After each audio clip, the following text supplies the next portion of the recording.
इस कार्यक्रम के प्रायोजक हैं श्रीमान महेंद्र कुमार जी गंगवाल, श्रीमती कुसुम जी गंगवाल, श्रीमान राहुल जी गंगवाल, श्रीमती सुनीता जी गंगवाल, श्रीमान विनीत जी गंगवाल, श्रीमती रीना जी गंगवाल, कुमारी गाथा धार्मिक, कुमारी नयांशी, कुमारी रिविधा, कुमारी आर्या, कुमारी ईशना एवं समस्त गंगवाल परिवार, श्यामनगर, जयपुर, राजस्थान।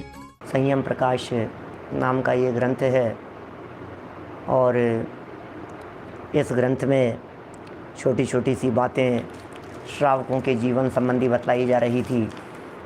हम यहाँ व्रती श्रावक कैसा होता है, घर में रहने वाला और गृह त्यागी, उनकी यहाँ कल चर्चा कर रहे थे और साथ में ये बातें भी बतलाई कि धर्मात्मा को अपनी शक्ति पहचान कर कार्य करना चाहिए। किसी भी तरह का व्रत, किसी भी तरह का नियम, किसी भी तरह का आचरण पालन बराबर ये सोच करके, ये समझ करके करना चाहिए कि यह बहुत ही उत्कृष्ट है और जिन धर्म के प्रभावना में किसी तरह का कोई व्यवधान न आवे, ये बहुत गंभीरता से ज्ञानी जीव विचार करता है, सोच समझ करके और अपनी शक्ति को विचार करके। और ज्ञान की प्रमुखता की भी बात कही थी कि बिना ज्ञान के चारित्र कैसे निभेगा, बिना ज्ञान के चारित्र टिकेगा कैसे, निभेगा कैसे, पालन कैसे किया जाएगा। इसलिए चारित्र को पालन यदि आप करना चाहते हैं तो आप ज्ञान भी कीजिए, श्रद्धान भी कीजिए और फिर दृढ़ता से चारित्र का पालन कीजिए। ब्रह्मचारियों की चर्चा हो गई यहाँ, कुछ उदासीन ब्रह्मचारियों की बात कह दी, पैसे से दूर रहने की प्रेरणा दी, मान सम्मान से दूर रहने की बात कही। इतना ही परिग्रह उन ब्रह्मचारियों को, त्यागियों को, व्रतियों को रखना चाहिए जिसमें अपने हाथ से उसे उठा सके और अपने हाथ से ले जा सके। ये सब बातें यहाँ कही जा रही थी। देखिए पेज नंबर 605 पर, पेज नंबर 605 पर इस प्रकरण को बढ़ाते हैं। पैसा मांगने वालों से यहाँ तक कहने लग जाते हैं लोग कि ये लोभी है, लोभी दास है, हम इससे मिलना नहीं चाहते क्योंकि ये त्यागी नहीं है, ये तो ठग है, पापी, मायाचारी है इत्यादि। लोग ऐसा कहने लगते हैं। त्यागी व्रती जो लोग जहाँ जाते हैं वहाँ पैसा मांगते हैं तो लोग उनसे दूर भागते हैं। यदि बात बात में योजनाएं बताएंगे, पैसे की बात करेंगे, हैं किसी न किसी बहाने कुछ ना कुछ लेने की बात करेंगे तो लोग क्या कहेंगे? लोग तो यही कहेंगे कि भैया ये त्यागी नहीं है, ये तो मायाचारी है, त्यागी नहीं है, ये तो ठग है, त्यागी नहीं है, ये तो बेईमान है। ऐसा है। बड़ा सुंदर एक दोहा दिया नीचे, प्राचीन दोहा लगता है, हो सकता है इन्होंने स्वयं ने लिखा हो, लेकिन हमने तो दादा के मुंह से कई बार सुनाए हैं।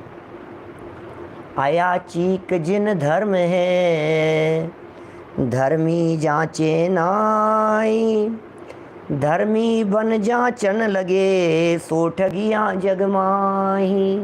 हो आया चीक जिन धर्म है, ये जिन धर्म कैसा है? आया चीक है। अरे हमारे यहाँ इस जिन धर्म में याचना नहीं है, हमारे इस जिन धर्म में मांगने का काम नहीं है। क्यों मांगे, किससे मांगे, क्या क्यों मांगे भाई साहब? मांगने का क्या काम है? मांगने वाले तो मांगते होते हैं, मांगने वाले तो भिखारी होते हैं। अयाचीक, आ माने नहीं और याचीक माने याचना। विवेक सिंघई जी, अयाचीक याचना नहीं करना ये जिन धर्म की सबसे पहली विशेषता है। अरे दुनिया में किसी और के सामने जाकर के मांगना तो बहुत दूर की बात है। यहाँ तो ये कहते हैं हम तो साक्षात भगवान से भी नहीं मांगते हैं भाई साहब। किससे मांगे, क्यों मांगे? मांगने का काम अच्छा थोड़ी ना होता है, मांगने वाले अच्छे थोड़ी ना होते। जो लोग मांग रहे हैं मांगने की वृत्ति तो भिखारी वृत्ति कहलाती है। हम तो परमात्मा से भी नहीं मांगते, हम तो भगवान से भी नहीं मांगते। आया चीक जिन धर्म है, धर्मी जाचे नाही। धर्मी जीव याचना नहीं करता, धर्मी जीव मांगता नहीं है। अपने पुण्य पाप कर्म के ऊपर उसे भरोसा होता है धर्मी को, साधर्मी को, ज्ञानियों को अपने पुण्य पाप कर्म के ऊपर भरोसा होता है, वे मांगते नहीं। अरे जितना अपने योग होगा पुण्य का,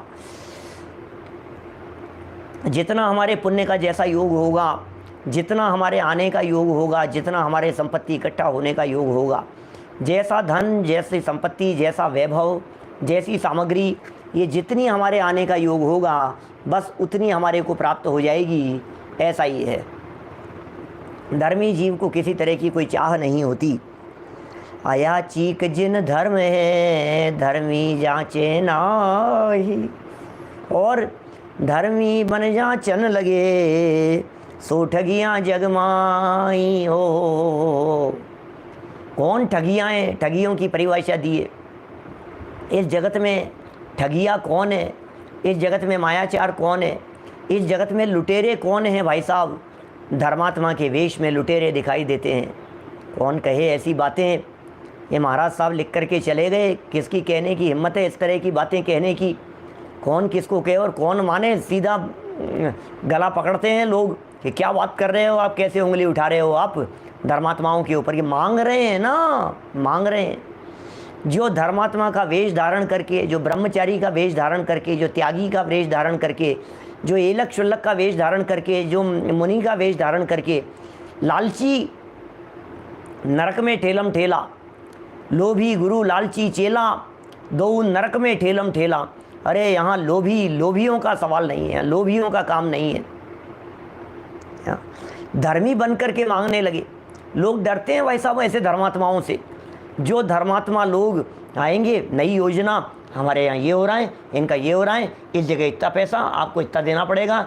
लोग डरते हैं ऐसे लोगों से, उनको शक्ल दिखाने से बचते हैं। यार अभी फिर कुछ मांग लेंगे, फिर कोई योजना बतला देंगे, फिर 10-5 लाख के हमारे नीचे उतार देंगे हमारे को। लोग डरते हैं, लोगों के परिणाम बिगड़ते हैं। अपने लिए न सही, मंदिर के लिए, प्रतिष्ठा के लिए, और चीज़ों के लिए। अरे मांगना ही नहीं, ख़त्म करो। कोई क्या मांगना है? किसके लिए मांगने की बात करो आप? क्यों मांगने की बात करो आप? कि साहब अपने लिए थोड़ी ना मांग रहे हैं, संस्था के लिए मांग रहे हैं, अपने लिए थोड़ी ना मांग रहे हैं, विद्यार्थियों के लिए मांग रहे हैं। सुनो, जिनवाणी ये कहती है आप जो कुछ भी मांग रहे हो, जो कुछ भी कर रहे हो, देखो सुनना, रोज़ नई नई स्कीमें निकाल करके फंड इकट्ठा करने के काम करते हैं। मंदिर वाले सब यही काम कर रहे हैं दीपेश जी। मंदिर वाले, ट्रस्ट वाले, संस्थाओं वाले, रोज़ नए प्रोजेक्ट, रोज़ नई चीज़ें, और मांगना और इकट्ठा करना और काम करना और फंड बनाना। और देखो फंड मैंने कहाँ से कहाँ पहुँचा दिया। अरे धर्मात्मा बन करके, धर्मात्मा का चोला पहन करके, दुपट्टा पहन करके, क्या कहें, मांगने लगता है। धर्मी बन जांचन लगे। और धर्मात्मा होते हैं ना तो देने वाले भी फटाफट दे देते हैं। देने वालों, अरे नहीं साहब, अरे साहब पंडित जी ने कहा है साहब, अरे पंडित जी कह रहे थे पैसे के लिए, अरे पंडित जी को ज़रूरत है, पंडित जी को ज़रूरत है, पंडित जी की संस्था को ज़रूरत है, बच्चों के लिए, इसके लिए, बोलियों के लिए, दुनिया भर के योजनाएं बना करके। अरे भाई मैं नहीं कह रहा हूँ, महाराज साहब की पंक्तियाँ पढ़ रहा हूँ, जो मेरे को समझ में आता है वो उसके आगे पीछे कुछ स्पष्टीकरण कर देता हूँ। मेरी तरफ से कोई बात नहीं है। अयाचिक जिन धर्म है धर्मी जांचे नाही, धर्मी बन जांचन लगे सो क्या है, कौन है, ठगिया जगमाही। उनसे बढ़कर कोई ठगिया नहीं हो सकते हैं, उनसे बड़े कोई लुटेरे नहीं हो सकते हैं। अरे लूटने के लिए आए, ये सब मांग रहे हैं, ये सब यही है चक्कर सुदीप जी, सब यही चक्कर हैं। इनडायरेक्ट वे में मांगते हैं, मंदिरों के नाम पर, मूर्तियों के नाम पर, प्रतिमाओं के नाम पर, निर्माण के नाम पर, जीर्णोद्धार के नाम पर, शास्त्रों के नाम पर, योजनाओं के नाम पर, धारा के नाम पर, कलश के नाम पर, सब बनती रहती है ये सारी योजनाएं। कहाँ तक बात करें। सावधान रहो भैया, कुल मिलाकर के बात ये है, ये जेब काटने वाले हैं, आप अपनी जेब को सावधान रखो, सतर्क रह करके। आप जहाँ भी पैसा देवें आपकी जिम्मेदारी है भाई साहब, बहुत बड़ी जिम्मेदारी है आपकी। आप यदि दान दे रहे हैं तो आपकी बहुत बड़ी जिम्मेदारी है कि आप किस जगह पर दान दे रहे हैं। बराबर जांच करें, बराबर देखें आपने जिस चीज़ के लिए दान दिया था वो काम हो रहा है या नहीं हो रहा है। यदि नहीं हो रहा है तो आप बराबर जिसको आपने पैसा दिया है उसे टोकिए, उसे बोलिए। कोई शर्म लाज लिहाज का काम नहीं है इसमें उल्लास भाई। इसमें कोई लिहाज का काम नहीं है। अरे नहीं नहीं यार, मैंने तो संजीव जी को दे दिया था यार, पंडित जी को दे दिया था मैंने, कोई लिहाज नहीं इसमें। बराबर आपकी जिम्मेदारी बनती है, आपकी रेस्पॉन्सिबिलिटी बनती है कि आप बराबर उनसे पूछिए, आप उनका ध्यान रखिए, आप बराबर कीजिए ये सब कार्य, क्योंकि आपकी जिम्मेदारी, आपने पैसा दिया है भाई साहब तो किसी काम के लिए दिया है। सुनील जी सर्राफ साहब, आपने जिस योजना के लिए पैसा दिया है, आपने जिस काम के लिए पैसा दिया है वो काम हुआ। अरे नहीं नहीं, संजीव जी क्या सोचेंगे, क्या सोचेंगे? यदि वो सोच रहे हैं तो सोचना चाहिए ज़रूर। अकेले संजीव जी की बात तो नहीं है, दुनिया में हजारों संजीव जी हैं इस तरह के। एक व्यक्ति का कोई लिहाज नहीं है यहाँ। ये मैं युगल जी बाबू जी के शब्दों में कहूँ तो बेलिहाज दर्शन है, किसी का लिहाज नहीं है यहाँ। हमारे कर्म सिद्धांत ये किसी का लिहाज नहीं करता। अरे नहीं नहीं, ये तो इतने बड़े आदमी है, अरे इनको कैसे कर्म बांधेंगे, अरे इन्होंने इतना योगदान दिया है, इनको कैसे कर्म बांधेंगे। अरे एक सेकंड में उतार देते हैं कर्म। क्या बात कर रहे हो आप? किया होगा इसने, जिसने जितना किया था, क्या इसमें कुछ गलत नहीं है अवनीश भाई, में कुछ गलत नहीं है। बराबर होना चाहिए, बात कीजिए, बराबर करनी चाहिए। आपका तो नंबर नहीं लगता है। देखो, यह भी ध्यान रहे कि शास्त्रों का लेख है कि व्रती अकेला विहारी न रहे। अब अभी देखो, एक कदम और आगे बढ़ करके बात कर रहे हैं। आज जितनी समस्याएं समाज में फैल रही है, जो समाज में विकृतियां आ रही है, उन विकृतियों के ऊपर ये कुठाराघात किया है। क्या श्याम सिंह भी जी आप सही कह रहे हैं, इसमें सुपात्र वंचित रह सकते हैं। बिल्कुल वंचित नहीं रहेंगे, सुपात्र हैं वे वंचित क्यों रहेंगे? देने वाले दे रहे हैं, देख करके दे रहे हैं और काम हो रहा है। सुपात्रों के वंचित रहने का क्या सवाल है? हम दान देने का निषेध नहीं कर रहे। अरे दान तो ज्ञानी धर्मात्माओं को देना ही चाहिए, साधर्मियों को, श्रावकों को योग्य रीति से दान देना चाहिए। हम तो यहाँ मांगने का निषेध कर रहे हैं, हम तो यहाँ भिखारीपन का निषेध कर रहे हैं, हम तो यहाँ हाथ फैलाने का निषेध कर रहे हैं, हम तो यहाँ ये कह रहे हैं कि नहीं, तुम किसी के आगे हाथ नहीं फैलाओगे, तुम किसी को बोलोगे नहीं, ये कह रहे हैं। और देने वाले की जिम्मेदारी कह रहे हैं कि तुमने यदि दिया है तो तुम्हारी जिम्मेदारी बनती है कि तुम बराबर देखो। अवनीश भाई, यदि नाम नहीं देना चाहते हैं तो और बड़ी जिम्मेदारी बन जाती है, उसमें और बेईमानी होने की संभावना रहती है। जब आप ये कह देते हैं ना कि हमारा नाम नहीं देना, जब आप ये कह देते हैं ना कि नहीं नहीं ये नहीं होना चाहिए, हमारा नाम कहीं नहीं आना चाहिए, तो आपका पैसा कहाँ चला जाएगा पता भी नहीं लगेगा। क्यों नहीं? नाम में नहीं नहीं साहब, हमें यश प्रतिष्ठा नहीं चाहिए, हमें मान सम्मान नहीं चाहिए। बहुत से लोग ऐसे साधर्मियों के अंदर होते हैं जो ये कहते हैं कि नहीं नहीं साहब, हमें क्या फ़र्क पड़ रही है, बस हम तो नहीं नहीं, अपन तो अपने को क्या करना है, अपन ने तो दे दिया भैया, गुप्त दान में दे दिया। अरे गुप्त दान में दिया है तो गुप्त दान के नाम से रसीद तो आएगी तुम्हारे पास में। गुप्त दिया है, तुम अपना नाम उजागर नहीं करना चाहते, गुप्त का मतलब वो गुप्त हो गया, किसी की जेब में चला गया, ऐसा थोड़ी ना चलेगा। ये दान नहीं है, देने वाले की जिम्मेदारी की बात कह रहा हूँ भाई साहब। मोदी जी देखो, ये भी ध्यान रहे, क्या ध्यान रहे कि शास्त्रों का लेख है। और सुनो, एक कदम स्टेप आगे बढ़ा करके क्या कह रहे हैं, ये शास्त्रों का ये कथन है, शास्त्रों का ये कहना है, शास्त्र इस तरह की बात कहना चाहते हैं, शास्त्रों का ये लेख है कि व्रती अकेला विहारी न रहे। ये लेख है साहब, शास्त्रों का ये विधान है। क्या है? व्रती को अकेले नहीं रहना। व्रती को अकेले नहीं रहना, मैं तो यहाँ तक कहता हूँ व्रत भी अकेले में नहीं लेना। समझ में आ रही है क्या? व्रती को अकेले नहीं रहना, ये सब एकल विहारी का निषेध कर रहे हैं। आज समाज में बिल्कुल एकल विहारी मुनिराजों को रहना नहीं चाहिए। पंचम काल ऐसा है, इस काल में कहीं मैं समाज को कहना चाहता हूँ, समाज के लोगों को कहना चाहता हूँ, मंदिर ट्रस्ट वगैरह के सबके पदाधिकारियों को कहना चाहता हूँ, आपके यहाँ यदि किसी कोई अकेले मुनिराज कहीं से आते हैं विहार करते हुए, आप उन्हें नहीं ठहराएंगे। महाराज आपका संघ कहाँ है? महाराज आपके साथ में कौन है? महाराज हमारे यहाँ व्यवस्था नहीं है अकेले में। अरे आप तौहीन कर रहे हो दिगंबर मुनिराज की, कि तौहीन नहीं कर रहे हैं महाराज, अकेले महाराज होते नहीं है इस काल में। हमारे वर्तमान के महाराज लिख रहे हैं, ये सूर्य सागर जी महाराज लिख रहे हैं।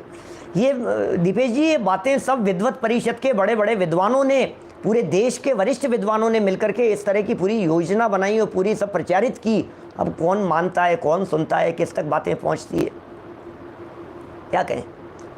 ये तर्क दे रहे हैं, आगे सुनिए। क्योंकि अभी सुनिए क्या लिख रहे हैं ये भी ध्यान रहे कि शास्त्रों का लेख है कि व्रती अकेला विहारी न रहे। ठीक है, एक चीज़ हो गई, क्योंकि अकेला रहने वाला अपनी मर्जी आवे सो ही करे, साथी होवे तो उसके डर से खोटा कार्य न करे, तब पाप से बचे और पुण्य का संचय करे। इसलिए व्रती को कभी अकेला नहीं विहार करना। ये व्रतियों को भी उपदेश दे रहे हैं, ये हमें भी कह रहे हैं। ये एकल विहारी होने का निषेध कर रहे हैं। ये मन चाहेगी जहाँ रहेंगे, जचेगी जो करेंगे, दादागिरी मचाएंगे हैं, चाहेंगी जो करेंगे, कोई रोकने टोकने वाला नहीं, कोई देखने वाला नहीं, कोई कुछ कहने वाला नहीं। श्रावक कुछ कह देवे तो तू होता कौन है, तू श्रावक है, मैं मुनि हूँ, तू समझता नहीं है। अरे भाई ये क्या कह रहे हैं, अकेले नहीं, संग में रहो, साथ में रहो। यहाँ तो श्रावकों को भी अकेले रहने का निषेध किया है। कहते हैं ना, जगत में ये कहावत चलती है एक, कहते हैं खाली दिमाग शैतान का घर। ये कहावत चलती है ना, खाली दिमाग शैतान का घर, प्रसिद्ध कहावत है। और खाली दिमाग शैतान का घर कह दिया, अब दिमाग खाली कब रहेगा, कोई है ही नहीं साथ में, खुरापात सूझती है, ऊटपटांग प्रवृत्तियाँ होती है, ऊटपटांग क्रियाएँ होती है। देश में जितनी घटनाएं घटती है, गलत घटनाएं घटती है, उन सब के पीछे एकल विहार बहुत बड़ा हेतु है। बहुत दृढ़ता से निषेध कर दिया। ये तो कब निषेध किया है, 70-80 साल पहले, उस समय निषेध किया है इन्होंने। उस समय कहाँ था ये सब। देखो क्या कह रहे हैं। अब ये सब ऐसी बातें क्या कहें, सामने से प्रश्न पूछ रहे हैं, पूरा संघ भ्रष्ट हो तो अकेले कोई घूमना पड़ेगा। अरे वो फिर वो आएगा ही नहीं ना उस संघ में, वो दीक्षा ही नहीं लेगा ना, दीक्षित ही नहीं होगा ना, साथ में रहेगा ही नहीं ना सब। चलो खैर, अपन क्या कहें, किसके क्या बात। तो यहाँ ये कह रहे हैं भैया पाप से, अभी छोड़िए मुनिराजों की बात, अपन क्यों करें, मुनिराजों की बात अपन नहीं करते हैं। श्रावकों की बात करो, अकेले मत रहो, संग में रहो। अकेले में अनुशासनहीन हो जाता है। अजय सोगानी जी बिल्कुल सच कह रहे हैं आप, अकेले में व्यक्ति अनुशासनहीन हो जाता है। जब आप परिवार के बीच में रह रहे होते हैं तब आप बहुत शालीनता से रह रहे होते हैं। जब आप अकेले रह रहे होते हैं तो आपके कपड़े फैले होते हैं, बिस्तर ऐसे ही पड़े हैं। जो लड़के लोग जो अकेले रहते हैं ना, हॉस्टल में अकेले रूम में रहते हैं, ज़रा उनके रूम को जा कर के देखो आप, कई कई दिन तक झाड़ू नहीं लगती होगी, साफ़ सफाई नहीं होती होगी। उनके यदि गेट के पीछे देखेंगे तो कपड़े टंगे हुए मिलेंगे आपको, 10-10 दिन के, 10-10 दिन की जीन्स टंगी हुई दिखाई देगी, शर्ट टके हुए रहेंगे, कपड़े समटेंगे नहीं, सब अस्त व्यस्त होगा, चद्दरें उठेगी नहीं। ओढ़ने की चद्दर यदि ओढ़ी है तो वो वैसी की वैसे ही बिस्तर के ऊपर पड़ी रहेगी कि शाम को फिर खोलनी पड़ेगी उसको। ऐसा है, बेफिक्र हो जाते हैं। बोलो, मैं जो बात कह रहा हूँ ये बात हवा में नहीं कह रहा हूँ, मैं देखता हूँ भैया दुनिया भर में ये सब दिखता है। क्या दुनिया भर में ये सारी बातें अपने को दिखाई देती है। इसलिए बहुत विनम्रतापूर्वक कह रहे हैं, अकेले नहीं रहें, संग में रहें, ग्रुप में रहें। अरे मनुष्य एक सामाजिक प्राणी है, समाज के बीच में रहता है, लोगों के बीच में रहता है। बहुत सारे पाप तो ऐसे होते हैं जो लोगों के डर की वजह से नहीं करता है, इसलिए समूह में रहने का उपदेश दिया जाता है, समूह में रहने की बात कही जाती है, अकेले नहीं। देखिए, ध्यान अकेले में किया जाता है और ज्ञान समूह में किया जाता है। ध्यान करना हो तो फिर समूह में नहीं करना। ध्यान के लिए साथी की ज़रूरत नहीं होती, क्योंकि ध्यान करने के लिए आप आंख बंद करके बैठे हैं, अपने स्वरूप में जाने का प्रयत्न कर रहे हैं। चलिए, पूरा हो गया प्रकरण। मैंने व्रत के संदर्भ में भी बात कह दी जो अपने ऊपर लागू होती है। रमेश बुरीचा जी साहब, अपने ऊपर क्या बात होती है? अपने ऊपर वो बात लागू होती है, क्या करना है, अपने को ये काम करना है, सावधानी ये रखनी है, जब भी व्रत लेंगे, जब भी नियम लेंगे, जब भी कोई संकल्प लेंगे तो उसे सार्वजनिक कर देंगे। मैं रात्रि को पानी पीने का त्याग किया, मान लो, तो आपने रात्रि को पानी पीने का त्याग किया है, आपके इस नियम का पता समाज में सबको होना चाहिए। अब आप कभी पानी नहीं पी पाएंगे रात को। आप रात्रि भोजन नहीं करते हैं, आपकी बात सबके बीच में होनी चाहिए। यदि आपकी बात सबके बीच में है कि मैं रात्रि भोजन नहीं करता हूँ, तो फिर आप दृढ़ता से उसका पालन कर पाएंगे। मैं किसी और के आगे मस्तक नहीं झुकाता हूँ, यदि ये बात सब नहीं, तो फिर क्या होगा? खुद ही मन में ही नियम ले लिया था, मन में ही उसे तोड़ देगा, मन में ही उसे बदल लेगा, मन में ही उसके अंदर गलियाँ निकाल देगा, ऐसा सोचता रहेगा। अरे नहीं, सारी दुनिया में बखान हो उसका, तो कम से कम घर के 4 आदमियों को तो पता हो कि तुमने क्या नियम लिया है, क्या प्रतिज्ञा ली है। प्रतिज्ञा का निर्वाह करने में दृढ़ता रहती है, प्रतिज्ञा का निर्वाह बहुत दृढ़ता से होता है इस संबंध में। तो इसलिए बराबर अकेले नहीं हो, सबके बीच में हो।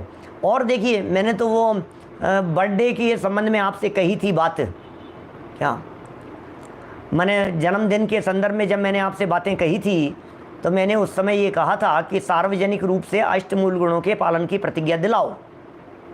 बच्चा जब 18 साल का हो जाए तब, 9 साल का हो तब, 10 साल का हो तब, 11 साल का हो तब, प्रतिवर्ष इस तरह की योजना बनाओ जिससे वो सब लोगों के बीच में कि भाई मैंने ये प्रतिज्ञा ली है, नहीं सबके सामने मैंने प्रतिज्ञा ली है, मैं इसको कैसे तोड़ सकता हूँ, ऐसा। आगे देखिए, उदासीन त्यागियों को चाहिए कि हमेशा दिन में एक बार भोजन करें। त्यागी हैं, उदासीन है, एक बार ही भोजन करना चाहिए। दोबारा भूल कर न करे, भूल करके, भूल से भी दोबारा भोजन न करे।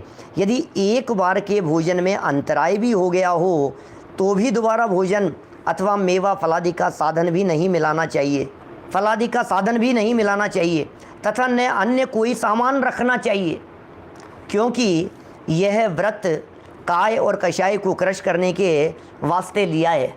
ओहो, न पेट भरने के लिए, न कि पेट भरने के लिए। हमने ये व्रत क्यों लिया है? कषाय को क्रश करने के लिए। हमने ये व्रत क्यों लिया है? काय को क्रश करने के लिए। सल्लेखना जानते हैं हम? सल्लेखना क्या होती है? कषाय विषयाहारो त्यागो यत्र विधीयते। उपवास की चर्चा की है इस तरह की। कषाय और आहार, काय सल्लेखना और कषाय सल्लेखना। सल्लेखना 2 प्रकार की कही है हमारे यहाँ शास्त्रों में। एक काय को क्रश करने के लिए सल्लेखना की जाती है, साथ साथ में अंदर में जो कषाय के परिणाम हैं उन कषाय के परिणामों को भी क्रश करने के लिए सल्लेखना ली जाती है, न कि पेट भरने के वास्ते। ऐसा ध्यान रखना चाहिए। कहा है कि अब 4 बातें यहाँ ऐसी कह रहे हैं, वे 4 बातें कह रहे हैं कि यदि तुमने इन 4 चीज़ों को प्राप्त किया तो फिर क्या नहीं किया इन 4 चीज़ों को पा करके। बड़ा सुंदर प्रकरण है, बड़ा सुंदर संबोधन उद्बोधन है। काये पाए कर तप नहीं कीनो। क्या लिख रहे हैं? काये पाए कर तप नहीं कीनो, आगम पढ़ नहीं मिटी कषाय। धन को पाए दान नहीं दीनो, कीनो कहाँ जगत में आए। लीनो जन्म मरण के खातिर, रत्न हाथ से दियो गमाए। 4 बात यह मिलन कठिन है, शास्त्र ज्ञान धन नर पर आए। क्या क्या कह दी? ये 4 बातें मिलना बहुत कठिन है। ये 4 बातें मिलकर के तूने क्या किया? कितना सुंदर छंद और कितना सुंदर दोहा दिया है। बहुत सारे लोग पूछते रहते हैं, साहब मंदिर बनाए हैं, दोहे लिखवाने, लिखाओ ना ऐसे दोहे। इस कार्यक्रम के प्रायोजक हैं श्रीमान महेंद्र कुमार जी गंगवाल, श्रीमती कुसुम जी गंगवाल, श्रीमान राहुल जी गंगवाल, श्रीमती सुनीता जी गंगवाल, श्रीमान विनीत जी गंगवाल, श्रीमती रीना जी गंगवाल, कुमारी गाथा धार्मिक, कुमारी नयांशी, कुमारी रिविधा, कुमारी आर्या, कुमारी ईशना एवं समस्त गंगवाल परिवार, श्यामनगर, जयपुर, राजस्थान।